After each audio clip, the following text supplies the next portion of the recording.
¿Pueden observar, jóvenes?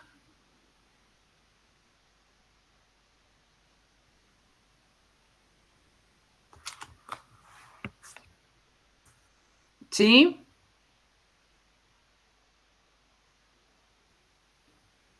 ¿Pueden ver? Sí. Ya. Muy bien, hoy vamos a empezar, vamos a dar inicio a un nuevo tema referente a las separaciones, pero esta vez vamos a tomar en cuenta lo que es la cromatografía líquida.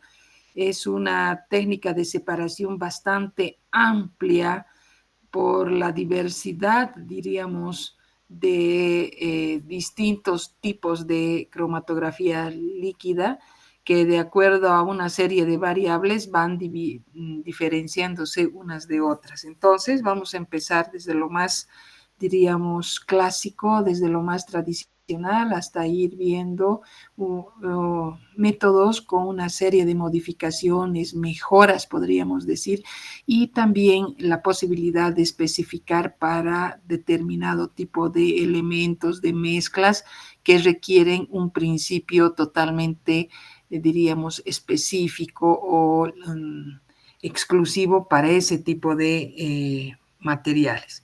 Entonces, empezamos con la cromatografía líquida y el fundamento. Acá tenemos que la cromatografía líquida es una técnica mediante la cual los diferentes componentes de una muestra se separan según las distintas velocidades con las que se desplazan sobre una fase estacionaria, que va a ser sólida o también puede ser líquida, cuando son transportados por una fase móvil que va a ser líquida. Esas son las características de un proceso de separación a través de la cromatografía líquida. Hablar de una fase estacionaria que podrá ser sólida o podrá ser líquida y el transporte que se realice a través de una fase móvil líquida. Los componentes de la muestra se van a separar en bandas o unas zonas discretas que pueden ser analizadas cualitativa y cuantitativamente. Es decir, vamos a ver que estas dos fases que hemos hablado, la fase móvil y la fase estacionaria, van a ser elegidas de tal forma que los componentes de la muestra vayan a distribuirse de una manera diferente entre la fase móvil y la fase estacionaria. Es decir, vamos a tener componentes que van a estar fuertemente retenidos. Eso significa que van a dar lugar a que estos se van a mover lentamente. En cambio, si los componentes están retenidos débilmente, van a tener la posibilidad de moverse con mucho más rapidez. Ahora, es también importante que mencionemos que estos componentes que se separan, ya sea en una especie de zonas discretas, van a poder ser sometidos al análisis cualitativo y el análisis cuantitativo respectivamente. Lo que hablábamos en un principio de la gran variedad de tipos de cromatografía líquida, vemos aquí un pequeño cuadro que se refiere a la clasificación. La cromatografía líquida en una primera instancia comprende dos tipos de cromatografía o se divide en dos tipos de cromatografía.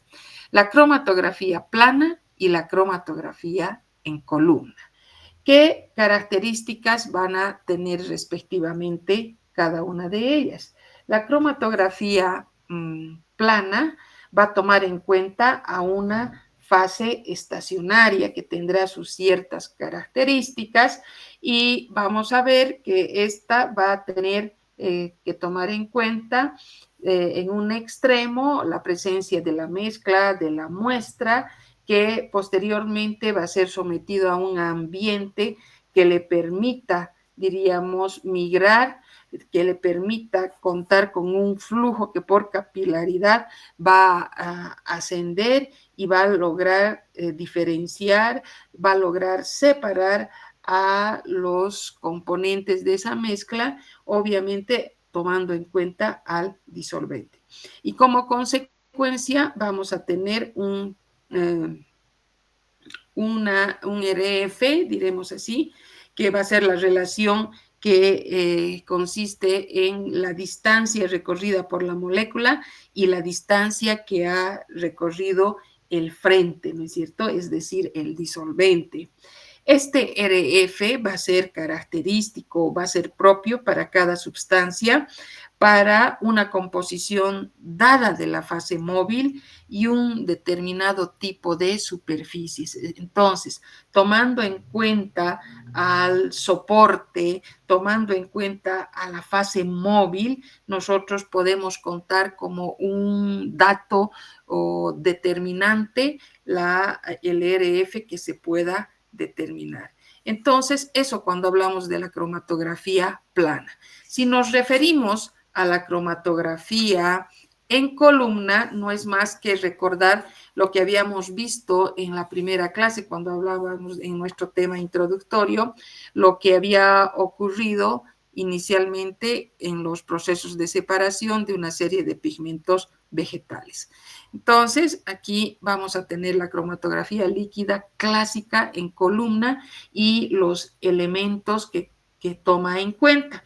En primer lugar, vamos a tener a la columna. Siempre debemos, como les podría decir, imaginarnos una especie de bureta. Esa es la idea que va a constituir la columna.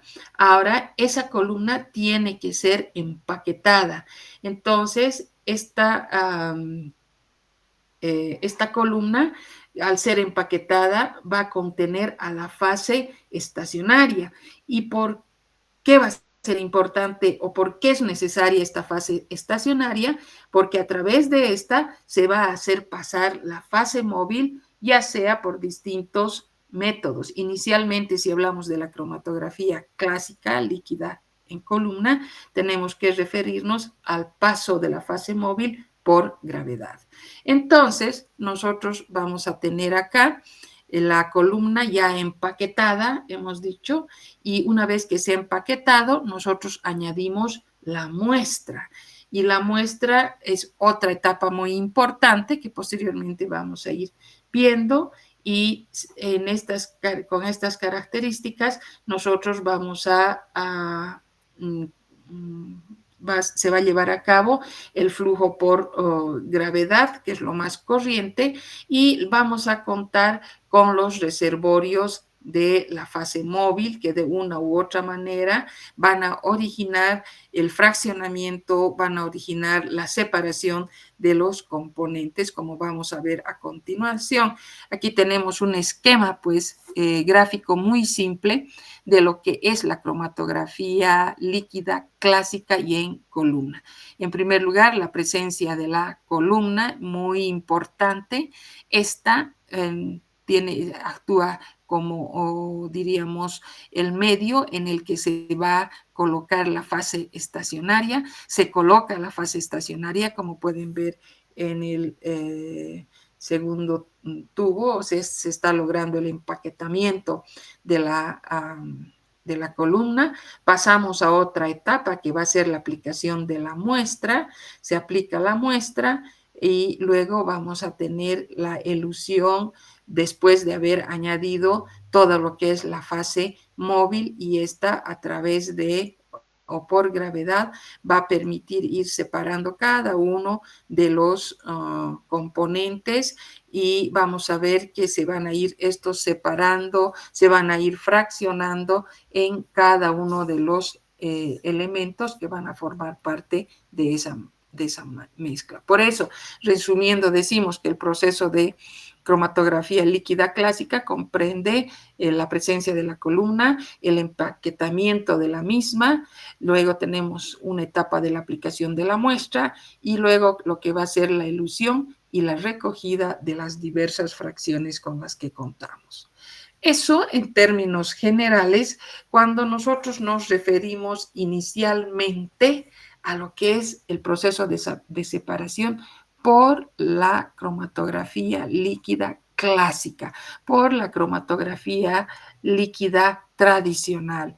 Entonces, se hace necesario en una primera instancia, realizar una pequeña comparación de lo que ocurre en la cromatografía líquida clásica con un proceso de cromatografía líquida, pero ojo, esta vez de alta resolución. ¿Por qué surge este último método de separación?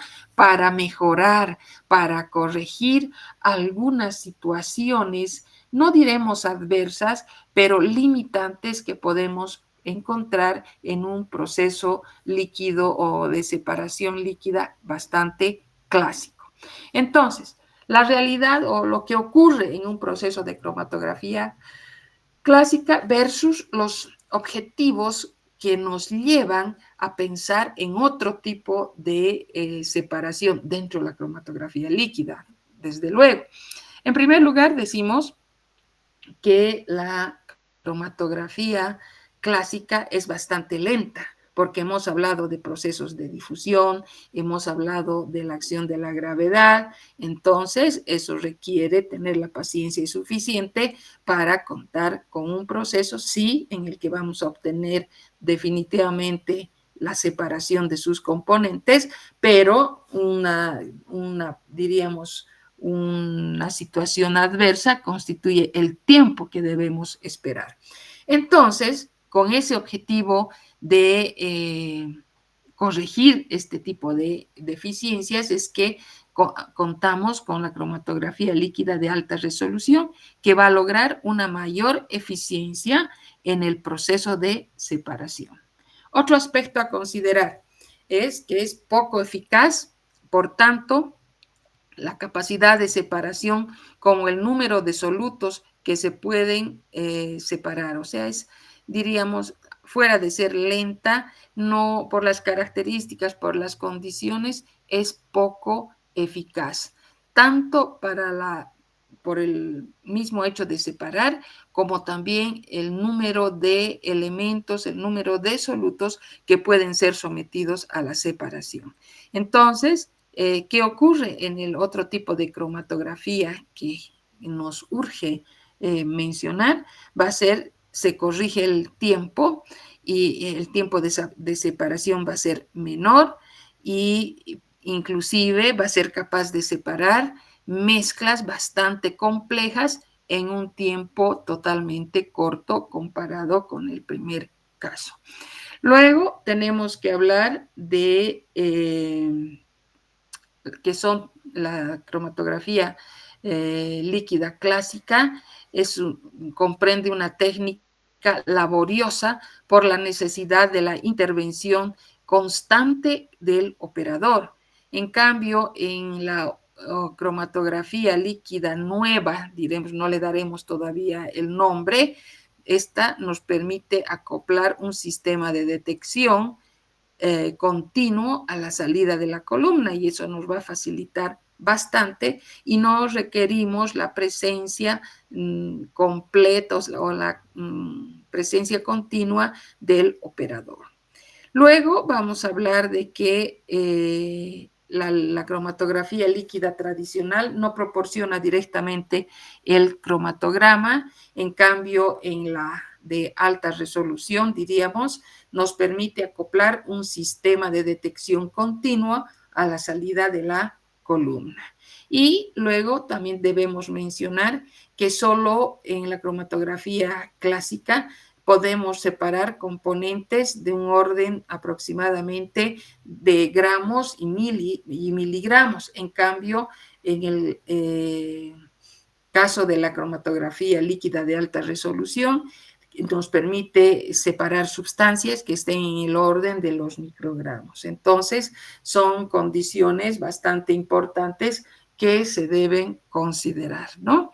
Ahora, ¿cuáles son además otras consideraciones que tal vez nos estamos olvidando de mencionar para pensar en el surgimiento de una técnica mucho más sofisticada, si vale el término, que la cromatografía líquida tradicional, una técnica que va a ir corrigiendo, que va a ir mejorando y va a permitir la obtención de muy buenos resultados, como va a ser el HPLC, que es lo que se llama a la cromatografía líquida, pero de alta resolución.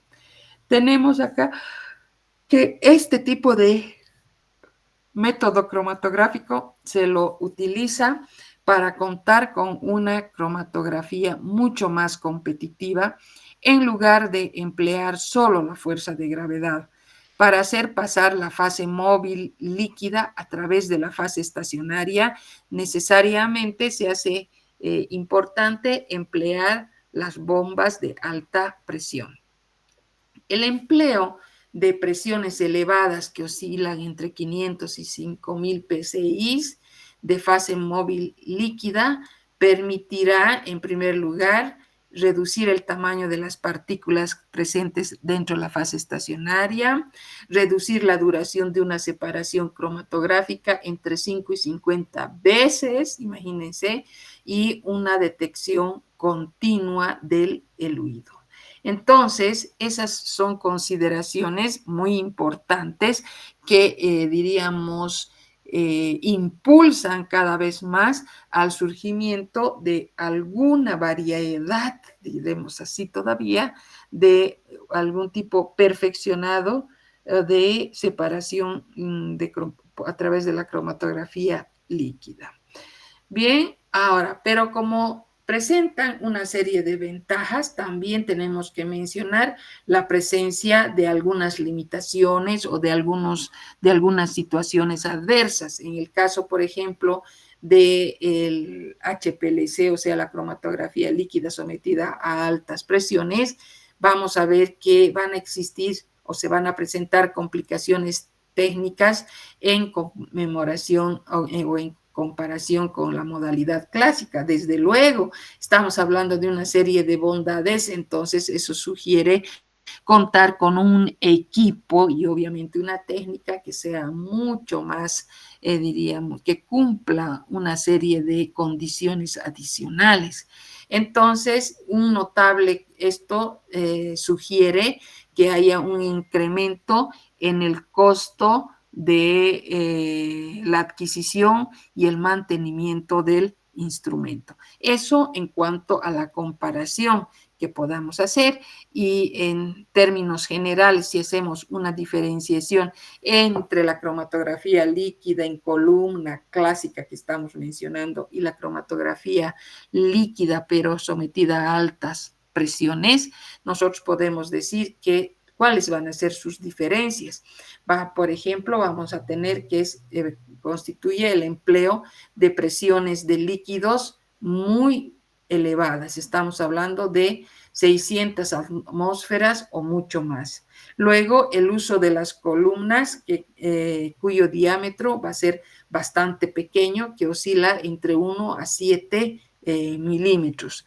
Posteriormente, debemos hablar del diámetro pequeño de las partículas de soporte que se encuentran dentro de la fase estacionaria. Entonces, son aspectos que necesariamente, previo a cualquier tipo de adquisición, nosotros tenemos que adoptar ese tipo de equipos.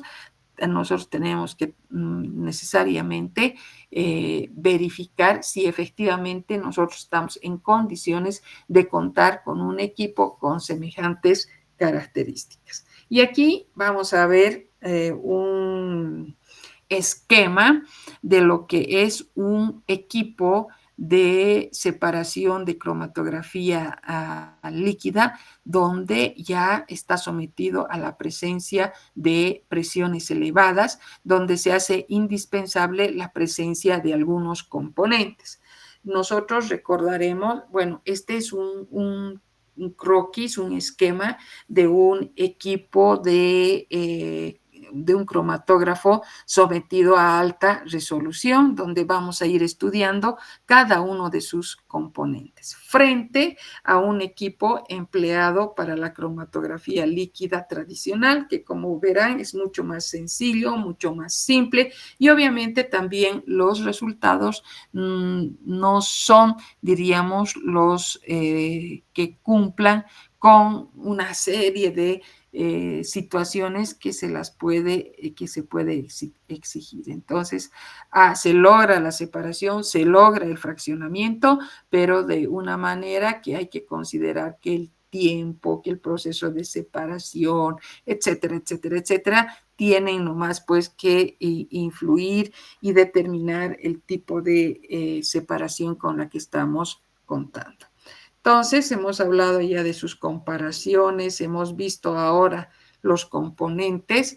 Estos componentes, en primer lugar, van a ser el depósito de la fase móvil y el tratamiento del disolvente. Luego vamos a tener un sistema de bombeo, vamos a tener un sistema de inyección de la muestra, tenemos o contamos con una serie de columnas y lo que es también muy importante, sus sistemas de detección. Entonces, como ustedes pueden ver, tenemos mínimamente 5 componentes que son totalmente importantes dentro de la instrumentación para la cromatografía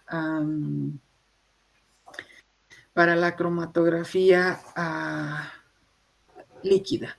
Y si nosotros hablamos de acá, tenemos que hablar de, por ejemplo, los recipientes que van a contener, ¿dónde están los recipientes que van a ser capaces de contener a la fase móvil, a los disolventes y el tratamiento que en esto se pueda realizar? Nosotros contamos con 1, 2, 3, 4 elementos. Luego tenemos el sistema de bombeo. Entonces acá nosotros podemos hablar de lo que van a ser la presencia de del sistema de bombeo.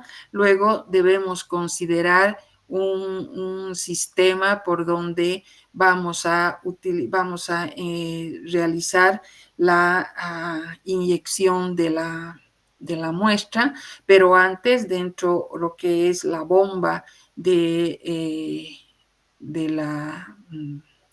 en el equipo tenemos que contar tenemos una bomba de entrada y tenemos una bomba de salida. Vamos a ver que acá encontramos una válvula que va a permitir la mezcla de los disolventes. Tenemos también la presencia de un amortiguador de impulsos. Vamos a contar luego con una válvula de drenaje, una jeringa para cebar, vamos a contar pues con un filtro, vamos a ver también un regulador de contrapresión, un detector de presión, una válvula del inyector y vamos a tener acá la columna de separación que va a ir directamente hacia el detector y hacia los resultados finales. Entonces, esos constituirían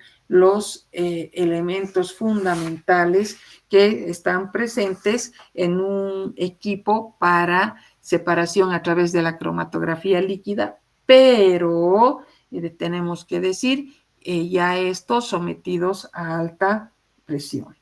A ver, antes de continuar o de pasar hacia adelante e ir describiendo una a una cada uno de los componentes, nosotros tenemos que referirnos a algunas bondades en este equipo. Hemos hablado que trabaja con presiones o se consiguen presiones bastante elevadas que van a ir entre 500 y 5000 psi. Esta presión elevada de la fase móvil líquida que va a permitir reducir el tamaño de las partículas presentes dentro de la fase estacionaria. Por muy empaquetada que se encuentra, deja que la fase móvil sea atravesada. Y esto hace que pueda aumentarse de una manera bastante amplia, bastante eficaz la separación. También hemos hablado que un aspecto muy importante es la reducción en el tiempo de duración del proceso de separación, que tiene un tiempo de separación que se reduce en 5 o 50 veces en relación de contar o describir un proceso de separación clásica. Entonces, esa constituye también otra ventaja, y otra vendríamos a mencionar que la detección es continua del eluido, por lo que un montaje de este tipo puede considerarse como un cromatógrafo de líquidos, es decir, un instrumento que va a separar y obviamente nos va a proporcionar una información que puede ser cualitativa como también cuantitativa. También no debemos olvidar, como les había dicho, de algunos aspectos limitantes o negativos que, por el hecho de contar con equipos altamente sofisticados, nosotros necesariamente tenemos que considerar las limitaciones. Entonces, las dificultades que se nos vienen cuando nosotros utilizamos un equipo con alta presión como es el HPLC van a estar relacionados con la necesidad, en primer lugar, de contar con altas presiones. Luego, el diámetro de las columnas va a disminuir, va a ser muy pequeño el diámetro. Ahora también podemos ver que existe una, diríamos, gran cantidad de materiales que puedan estar, diríamos, puedan tener la propiedad de alta resistencia. Eso cuando nos referimos ya a la descripción de un equipo para HPLC, que nos va a permitir ya mejorar desde todo punto de vista, tanto en tiempo como en eficiencia, los procesos de separación. Pasamos ahora a hablar o referirnos a cada uno de los, diríamos, componentes que encontramos en un equipo para cromatografía líquida de alta resolución, es decir, un HPLC. Vamos a tomar algunos puntos hoy, los más importantes, y vamos a dejar para la próxima clase terminar la descripción de cada uno de estos componentes. Empecemos con el primer componente, que es el depósito de la fase móvil y el tratamiento del disolvente. En un equipo ya un poco moderno para con este tipo de características del sometimiento a altas presiones, vamos a ver que, como en la figura veíamos anteriormente, va a estar equipado con una serie de recipientes. Estos son recipientes de vidrio, pueden ser recipientes también de acero inoxidable, y tienen una capacidad que va a oscilar entre 200 hasta 1000 centímetros cúbicos de un determinado disolvente, como ustedes pueden ver en la gráfica. Estos recipientes se equipan con un sistema, es importante mencionar esto, que permita eliminar los gases disueltos. En general, ¿cuáles son estos gases que vamos a considerar? Al nitrógeno, vamos a considerar al oxígeno. Estos gases, ¿por qué deben ser eliminados? ¿Por qué deben desaparecer? Porque producirían una serie de interferencias provocando burbujas en la columna, y obviamente llegaría esto hasta el sistema de detección, que no es nada positivo cuando procedemos a hacer las lecturas correspondientes. ¿Sí? Ahora, ¿qué ocurre o cuál es el efecto de estas burbujas que se van a ir a formar? Tienen pues la capacidad de provocar, diríamos, ensanchamientos en las bandas, cosa que ya deterioran nuestros resultados, y generalmente a menudo interfieren con el buen funcionamiento, diremos así, del detector. Estos sistemas van a tener o toman en cuenta también dispositivos para la filtración tanto del polvo como también de las partículas sólidas que podrían estar suspendidas en los disolventes, y estas podrían en un momento dado ir a dañar la bomba o los sistemas de inyección, o también podrían obturar la columna. Entonces, como podemos ver, estos tres aspectos van a ser pues negativos ya en el buen estado del equipo para HPLC. Por eso decimos que van a estar presentes, van estos los filtros que van a estar listos para eliminar las partículas de polvo, para eliminar algunas de estas partículas y que tienen su efecto o que afectan, en otras palabras, pueden dañar la bomba, pueden afectar los sistemas de inyección o también actuar a nivel de la columna.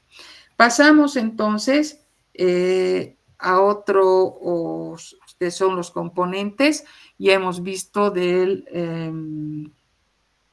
depósito de la fase móvil, y ahora nos debemos referir al tratamiento del disolvente. Esto es muy importante también tomar en cuenta, puesto que tenemos que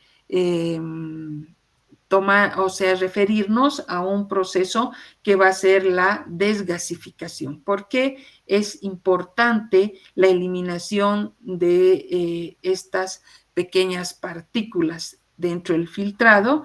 Es que el objetivo es que el disolvente llegue lo más limpio posible, lo más puro posible hasta la columna, como hemos mencionado, las situaciones adversas que podría presentarse. Entonces, cuando nosotros hablamos de este sistema de tratamiento de los disolventes, el objetivo que perseguimos es mejorar la resolución, mejorar el funcionamiento de la bomba, aumentar el tiempo de vida útil de la columna, y además es importante también la reducción del ruido de la línea de base que se presentan generalmente con el fenómeno de la dispersión de la luz. Entonces, estamos hablando de que ya nos hemos referido a los depósitos de la fase móvil y el sistema del tratamiento del disolvente. Hemos dicho que son recipientes de vidrio, acero inoxidable, contienen volúmenes desde 200 hasta 1000 cc de disolvente, tienen sistemas para eliminar los gases. ¿Cuáles pueden ser estos gases? El oxígeno, el nitrógeno. ¿Qué van a hacer? ¿Cómo van a actuar? Van a interferir formando burbujas a nivel de la columna, a nivel del sistema de detección, y también existe o se debe considerar un dispositivo para filtrar el polvo y aquellas partículas sólidas en suspensión en los disolventes que de una u otra manera o de manera, diríamos, indirecta, podría causar algún tipo de daño, algún tipo de lesión a nivel de la bomba, o lo que es peor, a nivel de los sistemas de inyección. Entonces, hemos hablado también de por qué se procede al tratamiento de los disolventes, porque hay que mejorar la resolución, porque hay que mejorar el funcionamiento de la bomba, porque hay que aumentar el tiempo de vida útil de la columna, y lo que decíamos al final, reducir el ruido de la línea de base. Ahora, el proceso de desgasificación, ¿en qué consiste? Consiste en la eliminación de aquellas burbujas que pueden formar los disolventes contenidos en los depósitos.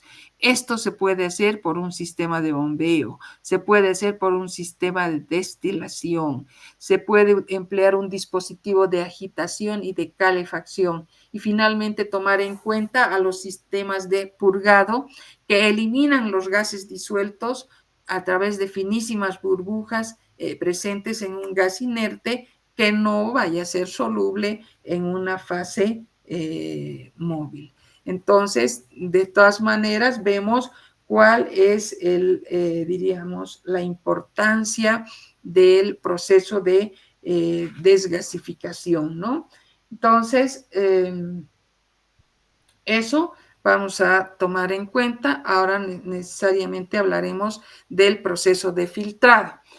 Hemos dicho también, nos hemos referido ya de alguna manera bastante resumida, que este dispositivo de filtrado que está presente sirve para filtrar el polvo y las partículas sólidas suspendidas que se encuentran a nivel de los disolventes. Entonces, ¿qué es lo que se percibe? ¿Qué es lo que se debe cuidar en estos equipos?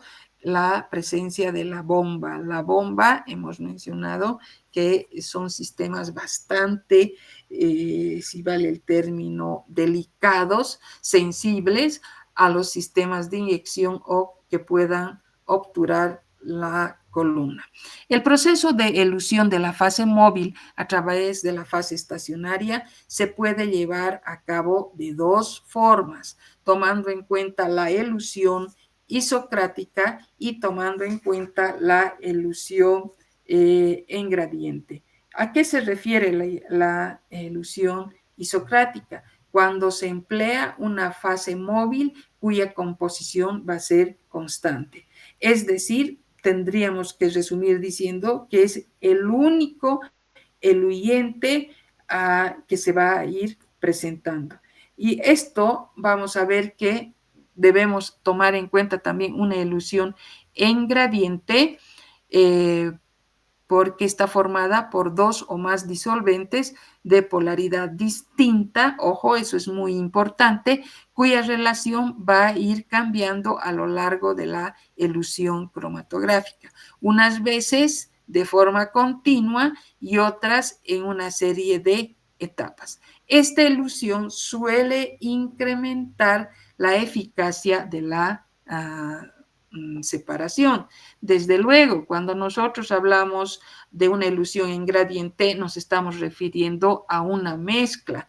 Esto quiere decir, emplearemos dos o más eluyentes distintos, obviamente, de manera que la composición de la fase móvil va a ir cambiando con el transcurso del tiempo. El gradiente va a ir cambiando a la fase móvil hacia eluyentes que tengan la característica de producir una mejor desorción. Ahora, también podemos mencionar, bueno, ya pasamos ahora a un componente importante que va a ser el sistema de bombeo. Acá tenemos la bomba y sus respectivos componentes. Entonces, cuando hablamos del sistema de bombeo, vamos a decir que tiene la función de suministrar una presión adecuada a la columna para alcanzar el caudal suficiente a su salida. ¿Cuáles son los requisitos que debe tener un buen sistema de bombeo? Debe generar presiones por encima de 6.000 psi, debe producir caudales que no presenten pulsaciones que afecten al desplazamiento de la fase móvil, deben tener o encontrarse la diferencia o el intervalo de caudales entre 0,1 a 10 mililitros por minuto. Luego, otro aspecto importante a considerar es que deben ser reproducibles y deben ser finalmente resistentes a la corrosión, a los químicamente inertes, deben ser, no reaccionar con la fase móvil ni tampoco con la presencia de los solutos. Dentro de los tipos de bombas que nosotros podemos mencionar, vamos a tener a las bombas recíprocas. Vamos a mencionar esta, bueno, hablaremos de las bombas más y consideramos a las bombas recíprocas. Las bombas recíprocas que presentan la ventaja, las siguientes ventajas, que son de un pequeño volumen interno entre 35 a 400 microlitros, actúan o originan altas presiones de salida que están por encima de los 10.000 psi, tienen la particularidad de una fácil adaptación a la elusión por gradiente, Además, entre otras características, tenemos que deben tratarse de caudales constantes y obviamente la desventaja que presenta es la del flujo forzado. Luego tenemos otro tipo de bombas, que son las bombas de desplazamiento, que presentan las siguientes ventajas. Las bombas de desplazamiento, en primer lugar, presentan un flujo bastante importante o independiente de la viscosidad y de la contrapresión que pueda originarse. Luego va a tener también o cuenta con un flujo libre de pulsaciones, pero dentro de sus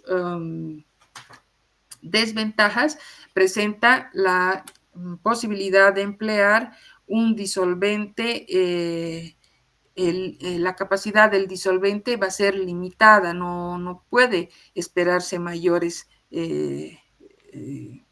mejores comportamientos. Luego tenemos que este tipo de bombas de desplazamiento presentan la dificultad para el cambio de, ¿qué se llama? De disolventes. Entonces, como podemos ver, este tipo de bombas también, si bien presentan una u otra ventaja, también son, diríamos, con una serie de limitaciones. Pasamos entonces a otro tipo de bombas, que son las bombas neumáticas. Estas bombas neumáticas podemos decir que presentan una ventaja inicial, que son de bajo pulso, o perdón, son de bajo costo, están exentas de pulsos, pero vamos a ver que presentan también una serie de desventajas que van a ser la capacidad limitada y la presión de salida. No es permitido en este tipo de bombas el empleo de las elusiones en gradientes. También son bombas limitadas a presiones que van a ser inferiores a 2000 psi. Y el caudal dependiente de la viscosidad del disolvente y de la contrapresión de la columna. Como verán, presenta tal vez este tipo de bombas neumáticas más desventajas que ventajas. Entonces, obviamente son baratas, hemos dicho, porque son bombas neumáticas bastante simples, donde la fase móvil se va a encontrar en una especie de recipiente plegado, colocado en una vasija y que puede presurizarse mediante la presencia de un gas comprimido. Este tipo de bombas, hemos dicho, van a ser baratas, van a ser exentas de cualquier tipo de impulsos, pero también tienen o presentan una serie de limitaciones, ¿no es cierto? Hemos dicho que el caudal, por ejemplo, con el que vamos a trabajar va a depender del grado o de la naturaleza o del grado, diremos así, de viscosidad que pueda tener el disolvente y también de la contrapresión que pueda lograr la columna. No, por estas características y desventajas que acabamos de mencionar, no van a poder ser empleadas en elusiones en gradientes donde la variación de la fase móvil va a ser continua y tampoco vamos a ver que las presiones con las que se trabaje necesariamente tienen que ser inferiores a 2000 psi. Esas son las características de las bombas neumáticas. Bien, tenemos luego que hablar de los sistemas de inyección de la muestra. Cuando hablamos de los sistemas de inyección de la muestra, esta partecita, como en la cromatografía gaseosa, es diríamos, una etapa bastante determinante y a la vez compleja. Este sistema de inyección de la muestra es el componente a través del cual vamos a introducir la muestra dentro o en la corriente de la fase móvil. El sistema de inyección de la muestra tiene que cumplir ciertos requisitos. Por ejemplo, mantener las condiciones de la muestra. Luego, tampoco no debe disminuir la presión generada por el tipo de bomba empleado. Y acá, como en el anterior caso, tenemos los sistemas de inyección Septum, que son con jeringa y aguja, que hemos mencionado ya la anterior vez, presentan la ventaja de ser económicas, ser bastante sencillas y obviamente la desventaja constituye su baja reproducibilidad. Y luego tenemos los sistemas de válvulas rotatorias mucho más complejas porque tienen 6 entradas o conocidas también como de 2 posiciones. Pero la ventaja que presenta va a ser su elevada reproducibilidad. Eso en cuanto a los sistemas de inyección de la muestra. Vamos a quedar acá porque el siguiente componente que debemos ver o referirnos y proceder a su que se llama descripción, van a ser las columnas. Y en las columnas tenemos que referirnos a una serie de características, una serie de condiciones que deben cumplir o están presentes dentro de lo que es la cromatografía líquida ya sometidas a alta presión. Hemos visto a los depósitos de la fase móvil, hemos visto el tratamiento del disolvente, hemos visto los sistemas de bombeo, las variedades con sus limitaciones, con sus particularidades, con sus ventajas, en otras palabras también.